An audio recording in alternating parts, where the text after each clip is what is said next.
नमस्कार मंडळी, लग्नानंतर होईलच प्रेम या मालिकेच्या पुढील भागात आपण असं पाहणार आहोत की काव्य म्हणत असते की एखाद्या गोष्टीचा जर त्रास होत असेल तर ती गोष्ट वेळेतच मोडून काढली पाहिजे। त्यावेळी हे लग्न त्यांनी ठरवलं होतं, पण आता या लग्नाचं काय करायचंय ते मी ठरवणार। तर एकीकडे आपण पाहतो की देशमुखांच्या घरी साठे गुरुजी आलेले असतात। गुरुजी काही भविष्यवाणी करतात।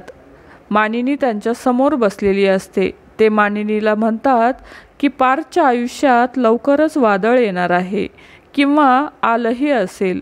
गुरुजींचं हे बोलणं ऐकून मानिनी म्हणते की पार्थच्या आयुष्यात कुठलं वादळ येणार आहे।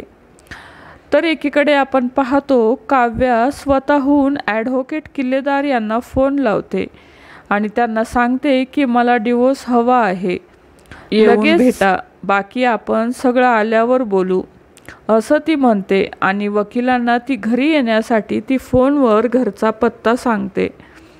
JP road, plot number 7, Mohite Sadan असा पत्ता काव्या सांगत असते। नेमका किल्लेदारच्या ऑफिसमध्ये पार्थ आलेला असतो। तो काही कामानिमित्त आलेला असतो। हा पत्ता ऐकताच पार्थला संशय येतो आणि तो वकिलांसोबत मोहितेंच्या घरी जातो। किल्लेदार वकील काव्याच्या घरी येतात। काव्या दरवाजा उघडून त्यांना आत घेते। काव्या वळणार इतक्यात तिला वकिलांच्या मागे पार्थ दिसतो। समोर पार्थला बघून काव्या खूपच घाबरते। तर मालिकेच्या पुढील येणाऱ्या भागात नेमकं काय होणार आहे हे पाहणं रंजक असणार आहे।